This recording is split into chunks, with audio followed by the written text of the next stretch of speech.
IB family का एक family trip शुरू हो चुका है। हालात अब ये आ गए हैं कि इनको अपना साथ साथ एक नाटक करने के लिए ट्रिप की जरूरत पड़ रही है। यानी वहां जाके ये अपनी बॉन्डिंग दिखाएंगे। एक बॉन्डिंग तो इन्होंने अभी अभी मौधा में जाके दिखाई है, वो जो सबके सामने आई है। आपस में साथ रहने के बावजूद भी वहां से बोर होकर वहां से भागे हैं। हालांकि भागने का रीजन वहां पे कौन सा था वो तो कई बार डिस्कस हो चुका है। तो अब एक एक करके पहले ट्रिप के ऊपर बात करते हैं। मैडम जनाब वहां से भाग कर आए, उनका समझ में आता है ये अपने कर्मों के आगे ऐसे फंस गए थे कि वहां पे रहना इनके लिए बहुत बदनामी और बहुत ज्यादा बेशर्मी भरा था। तो भाई कमी तो ये इन दोनों में भी नहीं है, फनी और डब्बा में। फनी का ये कहना था, फनी भी इसी तरीके से भागा।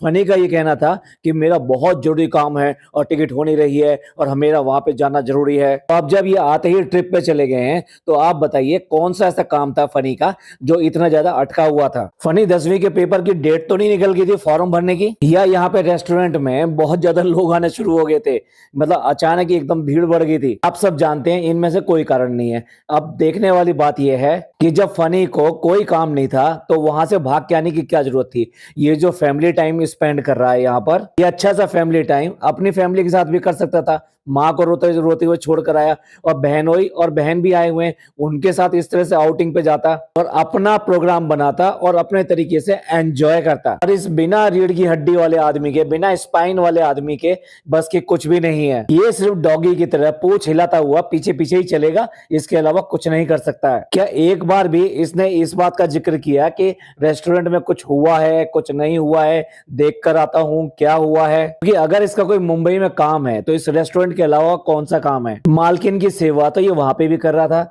ऐसा तो है नहीं कि यहीं पे आके करेगा। वहां अम्मा के सामने पैर दबाते हुए शायद दिक्कत हो रही थी, इसलिए उसको यहाँ पर ले आया है। जब जुम्मे के जुम्मे वो एक दिन ही नहाती होगी तो हो सकता है उसके बाल साफ करने पड़ते हो। इस बेगैरत आदमी के लिए सब कुछ पॉसिबल है। तो फनी के फैमिली टाइम की तो असलियत ये है। और अगर इसको ये कहेंगे कि फनी का एंजॉयमेंट टाइम है या फनी इसमें एंजॉय करेगा, वहां पे आएगा तो मजे आएगा, तो आप देख लो जनाब का इस ब्लॉग का जिसका रिव्यू कर रहे हैं, इसमें मुश्किल से 10 डायलॉग भी नहीं होंगे फनी के। क्रिकेट खेला या कुछ भी करा है, साले से 2-2 हाथ किए हैं अगर क्रिकेट में, तो उसमें भी साले ने स्लो मोशन में दिखा दिया कि मैंने अपने जीजा को बोल्ड आउट कर दिया। आपने सुना ही होगा, कहीं से भी उसकी कोई आवाज नहीं है। जनाब के फिर भी हैं डायलॉग, लेकिन उसकी कोई आवाज नहीं निकलती इसके सामने। मतलब कि जनाब के व्लॉग में उसकी बोलती बिल्कुल बंद। तो भाई कोई इतने साइकोलॉजिकल प्रेशर में मजे कैसे कर सकता है? चलिए फनी के बाद में बात करते हैं नान की। ये ऐसा लगता है कि उसकी पढ़ाई भी अब उठाकर रख दी गई है। पिछले व्लॉग के नीचे एक कमेंट आया है खास तौर से नान के लिए, और वो ये कहते हैं कि मुंबई में 20 दिसंबर से छुट्टियां पड़ जाती हैं क्रिसमस की। भाई 20 दिसंबर तो अभी आया है, जाग जाओ भाई जाग जाओ, इतनी चमचागिरी करना ठीक नहीं है। उससे पहले महीने भर से कौन सी छुट्टियां चल रही थी? दोनों में से कोई बच्चा कहीं से भी पढ़ता हुआ दिखाई दिया आपको? शहर पढ़ती हुई दिखाई थी मौधा के अंदर। मेरा पॉइंट ये है कि इनके घर में सारे सारे ड्रॉप आउट हैं। जनाब ने इंजीनियरिंग में एडमिशन लिया लेकिन ड्रॉप आउट है। मैडम ने भी अपनी बिल्कुल पूरा नहीं किया और बीच में ड्रॉप आउट किया। डब्बा भी ड्रॉप आउट है। और फनी के बारे में तो देख के लगता है कि उसने ज्वाइन भी किया था या नहीं किया था। ड्रॉप आउट तो बाद में ही करेगा ना। इसी चीज को आगे बढ़ाते हुए लगता है दोनों बच्चों को भी आगे यही लिख देना चाहिए कि ये भी ड्रॉप आउट है। उससे भी बड़ा सवाल ये है, जब पढ़ाई नहीं कर रहे, जबकि स्कूल नहीं जा रहे, कॉलेज नहीं जा रहे, कोई एग्जाम नहीं चल रहे, कुछ भी ऐसा नहीं है, तो फिर अपने फादर से मिलने ये लड़का क्यों नहीं गया? इसको इतना लाइटली कैसे लिया जा सकता है? एक कैमरामैन बनने को तो तैयार है लेकिन अपने फादर से मिलने के लिए तैयार नहीं है। मानते हैं आज की डेट में सब लोग इस बात को मान चुके हैं कि इन बच्चों को अपने पेरेंट्स से बिल्कुल भी लगाव नहीं है। भाई एक बेटे होने के नाते और एक बाप होने के नाते ये सारी बात तो करनी ही पड़ेगी। ऐसा तो है नहीं कि ये दुनिया से अलग है। जब ये व्लॉग बनाते हैं तो एक मैसेज भी छोड़ते हैं, ये एक तरह से इंडिकेशन छोड़ते हैं कि ये देखो ये ऐसा कर रहे हैं, तो दूसरे आदमी को भी ये लगता है कि वो अपनी जिंदगी में ये सब चीजें क्यों नहीं कर सकता। एक तरफ तो फैमिली का बड़ा ही स्ट्रॉन्ग मैसेज देखने की कोशिश करते हैं, सिर्फ देने की कोशिश करते हैं, देते नहीं है। वहां दूसरी तरफ दूसरे की फैमिली बिल्कुल बिगाड़ के रख दी है। एक को आया चाहिए थी तो वो वहां से उठा लाई उसको, दूसरे को कैमरामैन बनना था इसलिए उसको भी उड़ा के ले गई मैडम। जब आप दूसरे की फैमिली की कदर नहीं करते हो तो कैसे बात कर सकते कि हम फैमिली की बॉन्डिंग के बारे में बहुत कुछ सोचते हैं और बहुत कुछ करते हैं। अगर कोई बच्चा हॉस्टल में रह रहा हो और उसके फादर 2 साल बाद या 1 साल बाद घर पे वापस आते हैं विदेश से, और उस टाइम वो बच्चा हॉस्टल से ना आए अपने फादर से मिलने के लिए, जबकि उसके कोई एग्जाम वगैरह कोई ऐसी चीज ना हो, तो आप क्या कहेंगे? भाई जो भी कुछ कहेंगे उसके हकदार सुनने के ये लोग भी हैं। चलिए ट्रिप की और बातें करते हैं। पिछली बार ये ट्रिप में गए थे, लोनावाला गए थे, और वहां जिस बंगलो में ये ट्रिप के लिए गए थे, वहां के जो केयर टेकर थे, या ये कहिए कि जो खानसामा आई मीन जो शेफ वगैरह थे, वो इन लोगों से इतने परेशान हो गए थे, इतने परेशान हो गए थे कि वो वहां से छोड़कर भाग गए थे। अगर आपको याद हो, लास्ट ईयर की बात है ये, वहां इन्होंने खाने पीने का ऐसा गंद मचाया, आखिरकार रिजॉर्ट वालों ने इनसे पनाह मांग ली, या रिजॉर्ट वाले ना कहना चाहिए, वो जो केयर टेकर थे या वहां पे जो बेचारे वो शेफ बने हुए थे, जो इनको रात दिन खाना खिलाते थे और रातों को भी इनके खाने चलते थे, वो इनको छोड़कर भाग गए। और आखिरकार मैडम को घुसना पड़ा किचन के अंदर, और सारे इनको बुला के, निक्कू और धर्म दादा, इन सबको मिला के, और बाकी सब लोगों ने हेल्पिंग हैंड वाला काम किया। यही नहीं, इन्हें मार्केट भागना पड़ा सामान लेने के लिए, और उसके बाद में इन्होंने जो भी खाया पिया और उसके बाद में वहां से भाग लिए। ये किस दर्जे के हैं, किस लेवल के हैं, किस क्लास को बिलोंग करते हैं, ये तो साफ अच्छी तरह से पिछले वाले ट्रिप में दिखाई दे गया था। अब देखने वाले बात ये है कि अब नए ट्रिप पे जो गए हैं उनको कितना परेशान करते हैं, या वो इनको कितना झेल पाते हैं। भाई अगर वो इनको झेल पाते तो समझ लेना भाई अब वो आदमी बहुत अच्छे हैं, और बहुत पावर है भाई उन्हें टॉलरेट करने की। अब देखिए जिस वेन्यू में आए हैं वहां वेन्यू में ही अकेले नहीं है, लेकिन दिखा ऐसे रहे हैं, असल में क्या काफी बड़ा है और खुला हुआ है, तो इसलिए कोई दिखाई भी नहीं देता, लेकिन वहां फैमिली है। और आज तो डब्बा का जो व्लॉग आया है उसमें उसके ओनर से भी मिलवा दिया गया, और साफ दिखाई देता है ये नया बनाया हुआ है जो ज्यादा चलता नहीं है, इसलिए प्रमोशन के लिए जनाब को एक मिल गया है यहाँ पर। उसको ये फैमिली टाइम दे रहे हैं, गाड़ी उठा के आगे, ज्यादा दूर भी नहीं है, कुछ खर्चा नहीं, कुछ नहीं। चलिए थोड़ा सा व्लॉग के बारे में बात कर लेते हैं। जनाब ने इतनी मेहनत करी है तो उसके ऊपर बात करना तो बनता है ना भाई। आपके व्लॉग के स्टार्टिंग में सबसे पहले जनाब के एक अजीज दोस्त बहुत दिनों बाद में नजर आते हैं, और वो नजर आते हैं तो उनको सबसे पहले आप अच्छे से उनकी कसाई से उनकी खबर लेते हैं कि अरे यार 2 मंजिल चढ़ने के लिए भी तो लिफ्ट से आ रहा है, जीने से आ सकता था, तेरे को तो वैसे भी कहा हुआ है फैट कम करने के लिए, तो एक्सरसाइज करने के लिए। नहीं नहीं नहीं, ये गलत बात है, तुम्हें जो है जीने से आना चाहिए था, सीढ़ियों से आना चाहिए था। वो जनाब हैं जिनके घर में 3 बहुत ज्यादा ओवरवेट हो चुके हैं, अम्मी, पिज्जा और डब्बा। क्या हुआ जनाब, उनका नहीं दिखाई देता है क्या आपको मोटापा? व्लॉग में अपने दोस्त को ही कहना ज्यादा अच्छा लग रहा है, ज्यादा कंफर्टेबल लग रहा है, उनसे कुछ कहने में कुछ और भी बात हो सकती है, तो अपने दोस्त से बात करना ज्यादा कंफर्टेबल लग रहा है क्या? अरे जनाब इनसे कहते हुए आप जब अच्छे दिखाई देते थे, जब अपनी बहन को समझाया होता, जब अपनी छोटी वाली बहन को समझाया होता, यानी पिज्जा को समझाया होता, जब अपनी अम्मी को समझा दिया होता कि अम्मी ये सब जो कर रही हो ये ठीक नहीं है, जीने से आया जाया करो, वैसे मत आया जाया करो, डेली घूमने जाओ, ये सब करो। पर जनाब का ये जो अम्मी से ये सब कहना भी रहता है ना कभी, तो वो भी सिर्फ और सिर्फ दिखावा रहता है। वॉच बांध दी, वॉच से देख लेंगे, क्या हुआ, वॉच से तो आप रोज देख सकते थे कि कितनी चली है अम्मी, तो वो चलना क्यों बंद हो गया? क्या हुआ, वॉच अच्छे ब्रांड की नहीं थी क्या? लगता है वो एप्पल वगैरह की नहीं होगी, तो बढ़ा चढ़ा के दिखाया होता नहीं तो। और अगर है एप्पल की तो खराब कैसे होगी जनाब? और क्या हो गया, मैडम तो लेके गई थी ना पिज्जा को भी डॉक्टर के, और डॉक्टर से बड़ी सारी सलाहें मिली थी, डाइट का प्लान बना था, डाइट के लिए जो डाइट की चीजें हैं वो अलग से आनी शुरू भी हुई थी, और मीठा भी बंद हो गया था। क्या हुआ मैडम, ये सब नहीं हो सका क्या? ये सब सिर्फ और सिर्फ व्लॉग के लिए दिखाना था कि देखो मैं भी केयर करती हूँ। और ये कब केयर किया था, जब डब्बा यहाँ पर नहीं थी। कितना झूठा खानदान है, कितना बनावटी खानदान है, सिर्फ और सिर्फ दोगलेबाजी और अपने को महान बनाने के लिए ये सारे कांड करते रहते हैं। और जब इस घर में इतने सारा मोटापा भरा पड़ा है और बहुत ज्यादा है, तो उसके बाद में भी मीठे का शौक इनका रुकता नहीं है, लगातार इनके घर में मीठा आता रहता है। यानी कोई बाहर से लेके आ जाए वो तो ठीक है, वो तो चलो वो लेकर आया, अब उसको क्या मना करोगे? आप इतना कर सकते हो कि उसको डाइवर्ट कर सकते हो, किसी और को दे सकते हो। नहीं, ये तो अपमान हो जाएगा लाने वाले का, तो सारा का सारा यही डकारेंगे। ठूसम ठूस के साथ में ये भी तो चाहिए होता है ना, मीठा चाहिए होता है। मैडम इतनी उछली है कि चलो उनके लिए जो है स्वीट आ गई। भाई इससे पता लगता है इन्हें स्वीट का ऑब्सेशन है। मैडम को हमेशा नौटंकी करने की पूरी लगी रहती है, जब भी कोई ऐसी चीज आए नौटंकियां करना शुरू कर देती है। दिखाया नहीं था, मुझे नहीं पता, आवाज आई थी सिर्फ, हमने जितना जोर से चिल्लाया था ये, उसके साथ में कूदी थी या नहीं कूदी थी वो देख नहीं पाए, मिस हो गया। जनाब कैसे मिस कर दिया वो वाला शॉट। यार कुछ भी एज हो जाए लेकिन मैडम की नौटंकी बिल्कुल भी बंद नहीं होती है। इतनी जोर से चिल्ला के तो इनका 2 साल का बच्चा भी नहीं क्रिंज करता। मैडम ने मिठाई को टेस्ट करने के लिए उसका सिर्फ रेशा टेस्ट किया है, उसकी जो ड्रामेबाजी करी है, क्या सचमुच में मैडम इसको खाएंगी नहीं?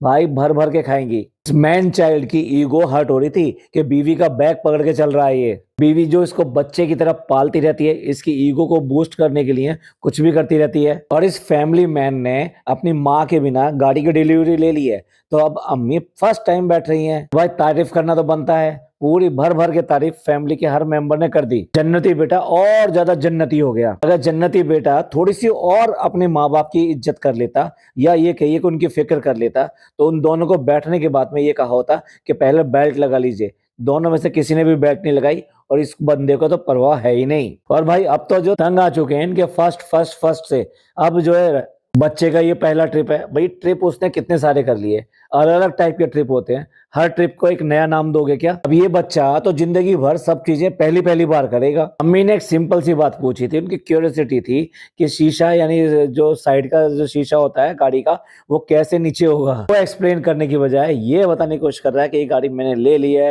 लेकिन दूसरी गाड़ी लूंगा जो मेरे सपनों की गाड़ी है, अभी मैं नहीं ले सका। और भाई कितना सामान लेकर आए हैं ये, कितने लगेजेस लेकर आए हैं। ऐसे लग रहा है जैसे 1 2 या 3 दिन के लिए नहीं, ये कम से कम यहाँ हफ्ते भर, ये 10 दिन रुकने के लिए आए हैं। उसके बाद में भी विंटर के कपड़े इनके पास प्रॉपर है नहीं। फनी जो शॉल ओढ़ता फिर रहा है, जनाब सुकड़ते फिर रहे हैं लेकिन अपनी जैकेट लेके नहीं आए हैं। फिर इन बैगों में भर के आखिर लेकर के आए हैं ये? कहीं अम्मा की तरह खाली बैग तो नहीं लेके आए हैं जिससे कि यहाँ से भर के ले जा सकें। अब इस जन्नती बेटे को ये फिक्र हो रही है कि अंदर वॉक करेंगे पापा या बाहर वॉक करेंगे, घर के अंदर या बाहर। कभी भी आज तक इसने वॉक कराई है? भाई तेरे को क्यों चिंता हो रही है, वो कर लेंगे जहां करना होगा। इस सही मायनों में बेटे का जो फर्ज होता है ना वो निभाया है। पैसा खर्च करना बेटे का फर्ज निभाना नहीं है। अब आप ही बताइए किस तरह का इन्फ्लुएंस कर रहे हैं। अगर मान लो लोग देखते हैं और लोग अगर इस परिस्थिति में हैं, तो फिर क्या वो यही नहीं मानेंगे? हाँ ठीक है, हमने पापा के लिए पैसा खर्च करके एक केयर टेकर रख तो दिया है, एक अलग से कमरा दे दिया है, सारी चीजें दे दी है, और क्या चाहिए? पर खिदमत करना भी कोई एक बात होती है, कोई एक काम होता है, कोई एक वर्ड होता है खिदमत करना। और अपने माँ बाप की खिदमत करने पे ही आदमी जन्नती हो सकता है, इस तरह से जन्नती नहीं हो सकता। इस खरीदे हुए सवाब का इतना कुछ फायदा होने वाला नहीं है। आप ही बताइए, गलत लोग या गलत जिनकी सोच इतनी अच्छी नहीं है, वो इस बात से इन्फ्लुएंस हो जाएंगे कि नहीं हो जाएंगे? उनको एक बहाना मिल जाएगा, नहीं मिल जाएगा इसके लिए। बट भाई आपके पास पैसे हो या ना हो, मैं बिल्कुल प्रीफर नहीं करूंगा कि अपने माँ बाप को किसी भी तरीके से छोड़ा जाए। उनकी जितनी खिदमत करनी है वो खुद करनी चाहिए, और उसी में मन को सुकून मिलता है। जो सुकून ढूंढता फिर रहा है ना, ये सारी दुनिया सुकून ढूंढता फिर रहा है। सुकून अपने घर के अंदर ही होता है, अपने माँ बाप के पास ही होता है। जनाब ने जाते ही सबसे पहले भाग भाग के पूरा पूरा दिखा दिया, कितने रूम है, ऊपर क्या है, नीचे क्या है, बिलियर्ड कहाँ पे रखा हुआ है, ओपन स्पेस है, खाने का कहाँ है। भाई यही तो उनका काम था। यहाँ पर आके अगर इसकी पूरी तरीके से प्रमोशन नहीं करेंगे तो फिर कैसे चलेगा? इसी बात के लिए तो इनको बुलाया गया है यहाँ पर। आपकी डेफिनेशन में सब कुछ मस्त है, जो फ्री का मिल रहा है तो सब मस्त अपने आप ही होना है। अम्मी को यहाँ पे अकेलापन खल रहा है, उसको बिल्कुल पसंद नहीं आया। वो कह रही है यहाँ पे तो बस खाओ पियो और बाहर आओ और सो जाओ। मैडम की मम्मी कितना मतलब वॉक करती हैं, उन्हें वॉक करने के लिए बहुत अच्छा स्पेस दिखाई दे रहा है। और भाई ये कितना सामान लेके आए हैं, उसका तो स्क्रीनशॉट डालना बनता है। आप देखिए ये कितना ज्यादा सामान लेकर आए हैं। मैं 2 स्क्रीनशॉट लगा रहा हूँ यहाँ पर। झूले पे बैठ रही है डब्बा, और सबसे पहले पूछिए टूटेगा तो नहीं? भाई इतना बढ़ाते क्यों हो जो ये पूछना पड़े कि टूटेगा या नहीं टूटेगा? जहां भी जाते हो वहां झूले पे बैठने से पहले डर लगता है टूट तो नहीं जाएगा। एटलीस्ट लोग बाग हंसने तो नहीं लगेंगे कि भैया क्यों क्यों करके ये छोटा हाथी झूले पे बैठ गया। उसमें मजा तो ये आया कि पूछा जनाब से कि भैया आपका वेट कितना है। भाई ने तो बता दिया 72, आई थिंक इतना ही कुछ बताया, 72 या 78। तो अपना क्यों नहीं बताया? वो भी तो बताना चाहिए था। अगर भाई का इतना है तो फिर पूछा है तो बताना तो चाहिए। क्यों? चलो फिर शर्म आ रही है ना। और फिर उसके बाद में जब सब लोग बाकी कहते हैं तो ये कहते हैं हमें कहते क्यों है ये? भैया तुम्हें खुद शर्म आ रही है इस बात की कि तुम्हारा वेट कितना है, तुम बताने से शर्मा रहे हो? या फिर फक्र से कहो, जैसे कि फनी कहता है 400 किलो की हो जाएगी तब भी मैं तुमको इतना ही प्यार करूंगा। क्या गुटकू, तेरी तो मंशा हमें साफ दिखाई दे रही है कि तू क्यों करके ऐसे कहता है, तेरी नजर किस पे है और क्यों करके ऐसे बोल रहा है। पिछले 6 महीने में मैडम ने पहली बार ये कहा है कि मिर्च तेज है। जिस बात को सुनने के लिए आंखें तरस गई कि भैया इसका ऑपरेशन हुआ है, सीजर हुआ है, और कौन सा से हुआ है, वो सी के बाद में हुआ है। सी इतनी बड़ी प्रॉब्लम है, इतनी क्रिटिकल इलनेस है, इतनी भयंकर बीमारी है जिसका नाम सुनते ही हम आज तक भी उसका नाम लेना पसंद नहीं करते। इस बंदी को कोई प्रॉब्लम नहीं हुई मिर्चों से और मीठे से। ऐसा कहता है कि जो सी के सेल्स होते हैं ना, वो ज्यादा ग्लूकोज खाते हैं, मतलब ग्लूकोज ज्यादा कंज्यूम करते हैं। तो अगर कोई भी पेशेंट ज्यादा इस तरह की ये चीजें खाता है तो उनको और ज्यादा एनर्जी मिलती है। तो इसलिए मना किया जाता है कि प्रोसेस्ड फूड और इस तरह का जो डायरेक्ट शुगर है वो नहीं लेनी चाहिए, बहुत ही कम लेनी चाहिए। मिर्च मसाले नहीं लेने चाहिए, और खास तौर से गॉल ब्लैडर निकला है तो तेल की चीजें, फ्राइड चीजें वो नहीं लेनी चाहिए। मैडम का ना तो चाय से ऑब्सेशन खत्म होता है और ना ही इन तली हुई चीजों से, मिर्च मसालों से। और इतनी जगह इन्होंने गोश्त, मीट ये सब खाया है, तो वहां क्या बिल्कुल बिना मिर्च के खाया था मैडम? कभी कभी तो ऐसा लगता है कि इनका ऑपरेशन तो हुआ है, सीजर तो हुआ है, बट वो किसी और चीज का हुआ है और कोई और प्रॉब्लम थी, और ये इन्होंने जानबूझ के ये वाली चीज ऐड ऑन कर दी। क्योंकि भाई ना तो इनके चेहरे पे वो शिकन दिखाई देती है, भाई जिसको ये हो उनके तो होश उड़ जाते हैं। एक नहीं, दो नहीं, कई महीनों तक उनके होश उड़े रहते हैं। जब तक कि वो ठीक होते हैं तब तक भी ऐसे ही रहता है। डर लगा रहता है कहीं कहीं सेल दोबारा से तो ग्रो नहीं कर जाएंगे, कहीं सेल बहुत ज्यादा मल्टीप्लाई तो नहीं हो जाएंगे। बट यहाँ देखकर कुछ भी ऐसा नहीं लगता, ऐसे लगता है कि जैसे कोई बीमारी ना हो। एक वायरल हो जाता है तो उसके भी इतनी सारी आदमी प्रिकॉशंस लेता है, और ये तो इतनी बड़ी बीमारी की बात है। उससे ज्यादा प्रॉब्लम नजर आती है कि जनाब और मैडम ये कभी भी मेडिसिन को इम्फेसिस नहीं करते कि इन्होंने मेडिसिन टाइम से खाई है, नहीं खाई है, कौन सी मेडिसिन चल रही है, क्या बिल्कुल जीरो मेडिसिन पे चल रहे हैं ये। मतलब बच्चे की फीडिंग कराते थे तो फीडिंग को इतना बड़ा इन्होंने इशू बना रखा था। और क्या ये मैडम की मेडिसिन क्या इस तरह से इशू नहीं है? बच्चे का ये बताना है कि उसके चोट लगी, जब उससे पूछा गया चोट तो नहीं लगी, वो फटाफट कहता लगी। सही में ये जो क्यूट इसकी जो हरकतें हैं यही बीच बीच में कुछ अच्छी लगती हैं, वरना तो इनका व्लॉग जो है बिल्कुल बकवास होता है, देखने का मन तक नहीं करता। लोग बाग इनके व्लॉग में जो इनके हितैषी हैं, जो इनके खास लोग हैं, वो वहां पे सलाहें दे रहे हैं कि भाई इस तरह का फार्म हाउस जो है बनाओ, यहाँ पे गाड़ी वाड़ी क्या ले रहे हो, इस तरह का फार्म हाउस बनाओ। अब आप सोच के देखिए, ये बंदा बिल्कुल भी इस तरह से नहीं चलता, ये सिर्फ टशन और इन सब में रहता है। चश्मा चाहिए इसको, जूते चाहिए इसको, गाड़ी चाहिए, और ये सारी सारी इसकी ईगो को बूस्ट करती है मैडम। ये गाड़ी भी मैडम के नाम से ली गई है, यानी मेन इन्वेस्टर कह लीजिए या पैसा कह लीजिए वो मैडम का है। फनी ने भी कह दिया है कि ऐसा जो है फार्म हाउस जो होना चाहिए और ऐसा बनना चाहिए तो बना लेना अपने गांव में, क्यों करके यहाँ पे आया? तेरी बहन भी आई हुई है, तेरा बहनों भी आया हुआ है, तेरे भांजे भांजी हैं, उन सबको लेके इस तरह से एंजॉय कर जैसे ये अपने फैमिली को लेके एंजॉय कर रहा है। अरे कुछ तो सीख ले, कुछ तो देख ले, कुछ तो शर्म कर ले। ये दिखाने के लिए ही सही, लेकिन माँ बाप की कितनी ज्यादा करता है। और ये अपने माँ बाप को धमकाता है आज की डेट में, साफ साफ मना कर देता है। आज की डेट में वो क्लियर कट, अगर कोई इनसे बात करता है इनके माँ बाप से, यानी चालू के सास ससुर से बात करता है, तो वो साफ साफ कह देते हैं आजकल तो हमारा बेटा भी हमारी नहीं सुनता है। अब राजा बेटा माँ को भी समझा रहा है कि यहाँ तो बिल्कुल फील्ड पड़ा हुआ है, यहाँ तो तुम आराम से वॉक कर सकते हो, यहाँ तो तुम्हें कोई बहाना नहीं है। तो तुम्हारी सोसाइटी में भी अगर बार बार चक्कर लगाते हैं तो उतना भी काफी रहता है। रोज के रोज 5-6 चक्कर या 10 चक्कर लग जाएंगे तो तब भी वो काफी रहता है। लेकिन नहीं, ये खुद निकल कर आए अपने 5 BHK से, और माँ का भी हाथ पकड़े और कहे चलो मैं और तुम दोनों के दोनों घूमेंगे। इसी तरह से जब जब इसके पापा को घूमने की जरूरत होती है तो उनको खुद हाथ पकड़ के घुमाए, तब तो लगता है कि जन्नती बेटा है, खिदमती है। दिखाने के लिए सिर्फ व्लॉग में दिखाता है कि ऐसा कर लो वैसा कर लो, जैसे बहुत ख्याल हो अपने माँ बाप का। बिल्कुल ऐसा है जैसे किसी पड़ोसी को देख के आप सिर्फ सलाह दे देते हैं पर उसको कंपेल नहीं करते हैं। और टाइम पास करने के लिए अब क्रिकेट भी शुरू हो गया। हाल बहनों ने किसको किसको कितना धोया, कह तो ऐसे रहे हैं जैसे इनका बहुत बड़ा मैच हुआ हो। जैसे इसने हाथ डालते हैं और फाड़ डालते हैं, उसमें कुछ नहीं उखाड़ पाया तो यहीं क्या उखाड़ लेगा। यहाँ पे भी ऐसी रहा। शौक में डब्बा ने भी रील बनवाई कि मैं अभी क्रिकेट खेल रही हूँ, देखो ये क्या देख रहे हैं, ये क्या लेफ्टी है, मतलब लेफ्ट हैंड से अपना बैट पकड़ के बॉल को मारने की कोशिश कर रही है। जो बंदी फनी के टीवी देखने पे यानी कि मैच देखने पे पाबंदी लगाती है, वो यहाँ पे आज की डेट में बॉल को मार रही है बैट पकड़ के। और फनी जिस तरह से आंख मीच के खेल रहा था, एक इजी बॉल को भी बोल्ड आउट हो गया, उससे तो लगता है इधर ओवर कॉन्फिडेंस था या फिर खेलने में चूक हो रही है, इसको आता नहीं है। जनाब ने इस व्लॉग में कम से कम 20 बार अपने बालों में हाथ दिया होगा और बार बार बाल एडजस्ट करते हैं। मैडम को क्या हो गया है, खुजाती रहती है। चलिए, ये था जनाब का व्लॉग, हमारा एक रिव्यू। ज्यादा कुछ एक्टिविटी इसमें थी भी नहीं। आप सबका इस सब के बारे में क्या कहना है, आप अपने कमेंट जरूर कीजिएगा। पॉडकास्ट पसंद आया हो तो प्लीज लाइक कीजिए, सब्सक्राइब कीजिए और शेयर कीजिए। थैंक यू, धन्यवाद, शुक्रिया।